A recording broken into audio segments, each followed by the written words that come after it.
नमस्कार। आकाशवाणी से प्रस्तुत है समाचार संध्या। इसरो अंतरिक्ष में 2 उपग्रहों को जोड़ने और अलग करने की प्रक्रिया का परीक्षण करने के लिए आज रात श्रीहरिकोटा से 2 उपग्रहों का प्रक्षेपण करेगा। रक्षा मंत्रालय ने एयर इंडिपेंडेंट प्रोपल्शन प्लग के निर्माण और इलेक्ट्रॉनिक हैवी वेट टॉर्पीडो के एकीकरण के लिए 2,867 करोड़ रुपए के 2 समझौतों पर हस्ताक्षर किए।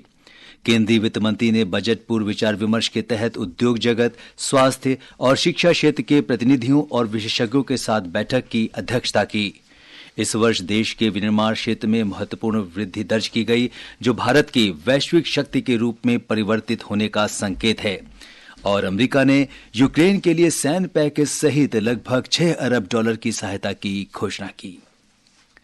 समाचार संध्या के साथ मैं सिद्धार्थ सिंह। भारतीय अंतरिक्ष अनुसंधान संगठन इसरो आज रात श्रीहरिकोटा से 2 उपग्रहों का प्रक्षेपण करेगा। इन उपग्रहों के जरिए कक्षा में अंतरिक्ष यानों की डॉकिंग, अनडॉकिंग यानी जोड़ने और अलग करने की प्रक्रिया का परीक्षण किया जाएगा। प्रक्षेपण यान PSLV C60 दोनों उपग्रहों SDX-01 और SDX-02 को 476 किलोमीटर की कक्षा में स्थापित करेगा।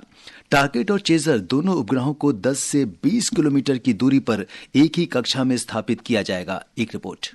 स्पार्टेक स्पेस डॉकिंग प्रयोग की सफलता के बाद भारत एक ऐसा चौथा देश बन जाएगा जिसको ये क्षमता होगी कि वह उपग्रह को निर्धारित कक्षा में पहुंचाकर उसे स्थिर रख सके। भविष्य में भारत चंद्रमा या अन्य ग्रह को गगनयानी पहुंचाने के लिए ये टेक्नोलॉजी मददगार होगी। भारतीय अंतरिक्ष केंद्र बनने के बाद गगनयानी उपग्रह द्वारा यहाँ ठहर पाने के लिए टेक्नोलॉजी आवश्यक होगी। अपने आवश्यकता के अनुसार उपग्रह को अंतरिक्ष में रोके रखना और 2 उपग्रहों के बीच समन्वय रखना इस मिशन का मुख्य उद्देश्य है। सुधींद्र, आकाशवाणी समाचार, बेंगलुरु।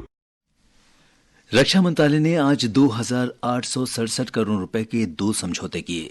ये समझौते रक्षा अनुसंधान और विकास संगठन DRDO की air independent propulsion EIP plug के निर्माण और इसे भारतीय पनडुब्बियों तथा कलवरी श्रेणी की पनडुब्बियों पर electronic heavy weight torpedo EHWUT से जोड़ने के लिए किए गए हैं।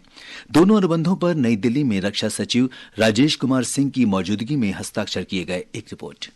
AIP प्लग के निर्माण का लगभग 1,990 करोड़ रुपए का अनुबंध मुंबई के Mazagon dock shipbuilders limited के साथ किया गया है। DRDO द्वारा विकसित EHWT को जोड़ने का अनुबंध फ्रांस के नेवल ग्रुप के साथ लगभग 877 करोड़ रुपए की लागत से किया गया है। AIP तकनीक को स्वदेशी रूप से विकसित किया जा रहा है। AIP प्लग के निर्माण और पनडुब्बियों से इसे जोड़ने से पारंपरिक पनडुब्बियों की सहन शक्ति बढ़ेगी और आत्मनिर्भर भारत अभियान को बढ़ावा मिलेगा। इससे करीब 3 लाख मानव दिवस का रोजगार सृजन होगा। EHWT का एकीकरण भारतीय नौसेना, DRDO और फ्रांस के नवल ग्रुप का संयुक्त प्रयास होगा। इससे भारतीय नौसेना की कलवरी श्रेणी की पनडुब्बियों की मारक क्षमता में काफी वृद्धि होगी। रहीसुद्दीन की रिपोर्ट के साथ समाचार कक्ष से अभिषेक कपिल।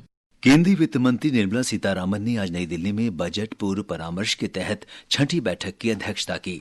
इस बैठक में स्वास्थ्य और शिक्षा क्षेत्र के विशेषज्ञों और प्रतिनिधियों ने भाग लिया। बैठक में वित्त सचिव, आर्थिक कार्य मंत्रालय के सचिव, सरकार के मुख्य आर्थिक सलाहकार तथा स्वास्थ्य और स्कूली शिक्षा विभाग के वरिष्ठ अधिकारियों ने भाग लिया।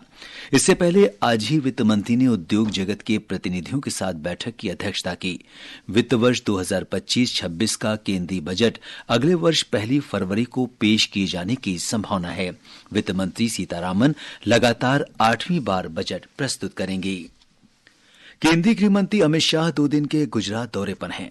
उन्होंने आज वलसाड जिले के धर्मपुर में श्रीमद राजचंद्र मिशन के वार्षिक समारोह के समापन अनुष्ठान महामस्तकाभिषेक में भाग लिया। श्री शाह आज दोपहर अहमदाबाद से धर्मपुर पहुंचे और इस धार्मिक समारोह में भाग लिया। समारोह में गुजरात के वित्त और ऊर्जा मंत्री कनुभाई देसाई और गृह राज्य मंत्री हर्ष सांघवी भी उपस्थित रहे। भारतीय रिजर्व बैंक RBI के नवनियुक्त गवर्नर श्री संजय मल्होत्रा ने 2025 में भारत के आर्थिक परिदृश्य के बारे में आशावादी दृष्टिकोण व्यक्त किया है। दिसंबर 2024 की वित्तीय स्थिरता रिपोर्ट FSR की प्रस्तावना में श्री मल्होत्रा ने कहा कि मुद्रास्फीति घटने की उम्मीद है, जिससे लोगों की क्रय शक्ति बढ़ेगी और रिजर्व बैंक को आर्थिक गतिविधियों को समर्थन देने में मदद मिलेगी। उन्होंने कहा कि वित्त वर्ष 2024-25 की पहली छमाही में भले ही मंदी देखी गई, लेकिन उपभोक्ता और व्यवसायियों का विश्वास मजबूत बना हुआ है। 2025 में बड़ी कंपनियां मजबूत वित्तीय आधार के साथ प्रवेश कर रही हैं। हालांकि उन्होंने भौगोलिक, राजनीतिक जोखिमों, वित्तीय बाजार की अस्थिरता और उभरती प्रौद्योगिकियों के बारे में भी आगाह किया। एफएसआर ने भारत के वित्तीय क्षेत्र की मजबूती का भी उल्लेख किया। ये समाचार हमारी वेबसाइट www.newsonair.gov.in और हमारे न्यूज ऑन एआईआर ऐप पर भी उपलब्ध हैं। समाचार संध्या में आपका फिर स्वागत है। देश के विनिर्माण क्षेत्र में इस वर्ष उल्लेखनीय वृद्धि हुई है, जो भारत के वैश्विक शक्ति के रूप में परिवर्तित होने का संकेत है। नरेंद्र मोदी सरकार ने पिछले 10 वर्षों में आर्थिक, सामाजिक और विदेश नीति के क्षेत्र में अनेक दूरगामी नीतियां लागू की हैं। इन नीतियों ने भारत को उभरती वैश्विक शक्ति बनाने में योगदान दिया है। हमारे संवाददाता ने खबर दी है कि इस अवधि में भारत ने स्वयं को वैश्विक विनिर्माण केंद्र के रूप में स्थापित किया है। पिछले एक दशक के दौरान मेक इन इंडिया पहल के कारण भारत ने विनिर्माण क्षेत्र में महत्वपूर्ण उपलब्धि हासिल की है। केंद्र सरकार द्वारा 14 क्षेत्रों में उत्पादन से जुड़ी प्रोत्साहन PLI योजना शुरू करने के कारण 1,28,000 करोड़ रुपए से अधिक का निवेश हुआ है और 8.5 लाख से अधिक रोजगार के अवसर उपलब्ध हुए हैं। इन पहलों के कारण इलेक्ट्रॉनिक्स, स्टील, फार्मा और रक्षा विनिर्माण में वृद्धि देखने को मिली है। इसके अलावा खिलौनों के निर्यात में 239% और मोबाइल फोन उत्पादन में 600% की वृद्धि हुई है। वहीं सौर पैनल और पवन टरबाइन के उत्पादन में हुई बढ़ोतरी अक्षय ऊर्जा के प्रति भारत की प्रतिबद्धता को दर्शाती है। दीपेंद्र कुमार, आकाशवाणी समाचार, दिल्ली।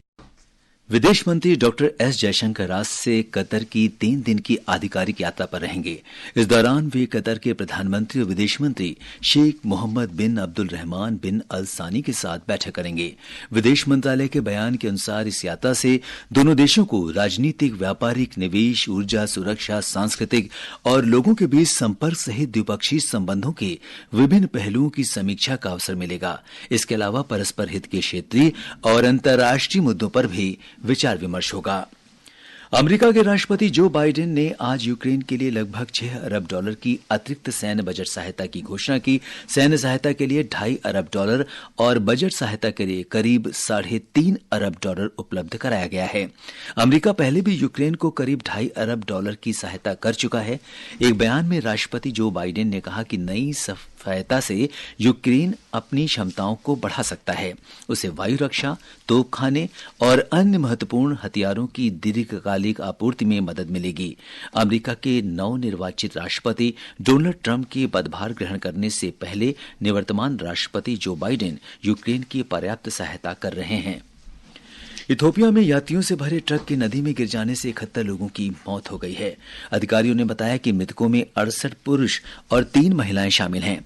ये दुर्घटना कल इथोपिया की राजधानी अदीस अबाबा से लगभग 300 किलोमीटर दूर सिदामा राज्य में हुई। सरकारी समाचार संस्थान इथोपियन ब्रॉडकास्टिंग कॉरपोरेशन ने बताया कि ट्रक में सवार सभी लोग विवाह समारोह में जा रहे थे। नेपाल में गुरुंग समुदाय आज तमु ल्होसार पर्व मना रहा है। गुरुंग भाषा में लोह का अर्थ वर्ष या उम्र है और सर परिवर्तन को दर्शाता है। गुरुंग समुदाय के सदस्य दावतों और सांस्कृतिक कार्यक्रमों का आयोजन करके त्योहार मनाते हैं। तमु ल्होसार पर्व नेपाल के गुरुंग आबादी वाले जिलों में धूमधाम से मनाया जाता है। ये नेपाल के ऊपरी पहाड़ी और पर्वतीय क्षेत्रों के गुरुंग समुदाय के बीच नया साल है। ये समाचार आकाशवाणी से प्रसारित किए जा रहे हैं। ताजा समाचार जानने के लिए आप हमारे social media handle @AIR news Hindi को फॉलो कर सकते हैं। ये आकाशवाणी है। मौसम विभाग ने जम्मू कश्मीर, हिमाचल प्रदेश, लद्दाख, गिलगित, बाल्टिस्तान और मुजफ्फराबाद में कल ठंड और शीतलहर का अनुमान व्यक्त किया है। पश्चिमी उत्तर प्रदेश, हरियाणा और चंडीगढ़ में भी कल शीतलहर चलने की संभावना है। ओडिशा, असम, मेघालय, नागालैंड, मणिपुर, मिजोरम और त्रिपुरा में कल कुछ एक जगहों पर रात और तड़के घना कोहरा छाए रहने की संभावना है। हिमाचल प्रदेश में आज मौसम साफ होने के बाद बर्फ से ढके इलाकों में सड़क मार्ग को साफ करने का कार्य तेजी से किया जा रहा है। हमारी संवाददाता ने बताया है कि अधिकांश जगहों पर सड़क यातायात, बिजली और पेयजल आपूर्ति बहाल कर दी गई है। बर्फबारी के कारण पिछले 3 दिनों से बंद अटल टनल को आपातकालीन वाहनों के लिए खोल दिया गया है, जबकि मनाली केलंग सड़क मार्ग पर 4x4 छोटे वाहनों की आवाजाही आज से शुरू हो गई है। किन्नौर जिले में राष्ट्रीय उच्च मार्ग 5 पूह तक सभी प्रकार के वाहनों के लिए बहाल कर दिया गया है। सड़कों पर फिसलन को देखते हुए प्रशासन ने वाहन चालकों को एहतियात बरतने की सलाह दी है। राज्य के अधिकांश भागों में शीतलहर का प्रकोप जारी है और ऊपरी क्षेत्रों में न्यूनतम तापमान 0 से काफी नीचे दर्ज किया जा रहा है। मौसम विभाग ने अगले 2 दिन शीतलहर बढ़ने का येलो अलर्ट जारी किया है। प्रभा शर्मा, आकाशवाणी समाचार, शिमला। महाराष्ट्र के कुछ हिस्सों में आज वेला अमावस्या मनाई गई। दीपावली के 2 महीने बाद आने वाली अमावस के दिन ये पर्व मनाया जाता है। अधिक जानकारी हमारे संवाददाता से। लातूर और धाराशिव जिला, सोलापुर और बीड जिले के कुछ हिस्से और कर्नाटक के सीमावर्ती हिस्सों में ये त्योहार किसानों का त्योहार माना जाता है। रबी मौसम में अच्छी फसल के बाद इस दिन का महत्व होता है। इस त्योहार के बारे में लातूर के किसान अशोक अग्रवाल बताते हैं। आज के दिन सभी खेतों में लक्ष्मी जी और पांडव की पूजा की जाती है और आज विशेषतः खाने में अम्बिल, भज्जी, तिल की पोली यह पदार्थ आज बनाए जाते हैं। आज के दिन सभी मित्र परिवार होंगे, सभी को खेत में बुला के आज त्योहार का वन भोजन का आनंद दिया जाता है। इन इलाकों में ये त्योहार इतनी श्रद्धा से मनाया जाता है कि यहाँ के ज्यादातर शहर और गांव सूने हो जाते हैं और खेत खलिहान लोगों की खुशी से खिलखिला उठते हैं। लातूर से शशिकांत पाटिल के साथ अंकिता आप्टे, आकाशवाणी समाचार, मुंबई। अब आर्थिक जगत के समाचारों के साथ हैं सोनू सूद। बम्बई शेयर बाजार का सेंसेक्स 0.57% की गिरावट से 451 अंक टूटकर 78,248 पर बंद हुआ। नेशनल स्टॉक एक्सचेंज का निफ्टी भी 0.71% की गिरावट से 168 अंक कम होकर 23,645 पर आ गया। अंतर बैंकिंग विदेशी मुद्रा बाजार में रुपया मामूली बढ़त के साथ 85 रुपये 53 पैसे प्रति डॉलर के स्तर पर दर्ज हुआ। देश में अभी तक 614 लाख हेक्टेयर क्षेत्र में रबी की फसलें बोई जा चुकी हैं। कृषि और किसान कल्याण मंत्रालय ने बताया कि 319 लाख हेक्टेयर क्षेत्र में गेहूं की बुआई की गई है, जबकि पिछले साल 313 लाख हेक्टेयर में बुआई की गई थी। हॉकी इंडिया लीग में इस समय यूपी रुद्रास और वेदांता कलिंग लॉन्सर्स का मैच राउरकेला के बिरसा मुंडा हॉकी स्टेडियम में हो रहा है। सुरमा हॉकी क्लब ने कल रात निर्धारित समय में 1-1 की बराबरी पर रहने के बाद पेनल्टी शूटआउट में तमिलनाडु ड्रैगन्स को 4-1 से हराया था। इससे पहले कल ही शाची राण बंगाल टाइगर्स ने हैदराबाद तूफान्स को 3-2 से हरा दिया। आकाशवाणी का समाचार सेवा प्रभाग कल अंग्रेजी में 30 मिनट का एक विशेष कार्यक्रम 2024 the year that was the memories that remain प्रसारित करेगा। ये कार्यक्रम एफएम गोल्ड चैनल 100.1 मेगाहर्ट्ज और अन्य मीटरों पर रात 8 बजे से सुना जा सकेगा। कार्यक्रम हमारी वेबसाइट newsonair.gov.in और हमारे यूट्यूब चैनल आकाशवाणी AIR और न्यूज ऑन AIR ऑफिशियल पर भी उपलब्ध रहेगा। अंत में मुख्य समाचार एक बार फिर। इसरो अंतरिक्ष में 2 उपग्रहों को जोड़ने और अलग करने की प्रक्रिया का परीक्षण करने के लिए आज राष्ट्रीय हरिकोटा से 2 उपग्रहों का प्रक्षेपण करेगा। रक्षा मंत्रालय ने एयर इंडिपेंडेंट प्रोपल्शन प्लग के निर्माण और इलेक्ट्रॉनिक हैवीवेट टॉर्पीडो के एकीकरण के लिए 2,867 करोड़ रुपए के 2 समझौतों पर हस्ताक्षर किए। केंद्रीय वित्त मंत्री ने बजट पूर्व विचार विमर्श के तहत उद्योग जगत, स्वास्थ्य और शिक्षा क्षेत्र के प्रतिनिधियों और विशेषज्ञों के साथ बैठक की अध्यक्षता की। इस वर्ष देश के विनिर्माण क्षेत्र में महत्वपूर्ण वृद्धि दर्ज की गई, जो भारत के वैश्विक शक्ति के रूप में परिवर्तित होने का संकेत है। और अमेरिका ने यूक्रेन के लिए सैन्य पैकेज सहित लगभग $6 अरब की सहायता की घोषणा की। इसके साथ ही समाचार संध्या का ये अंक समाप्त हुआ। नमस्कार।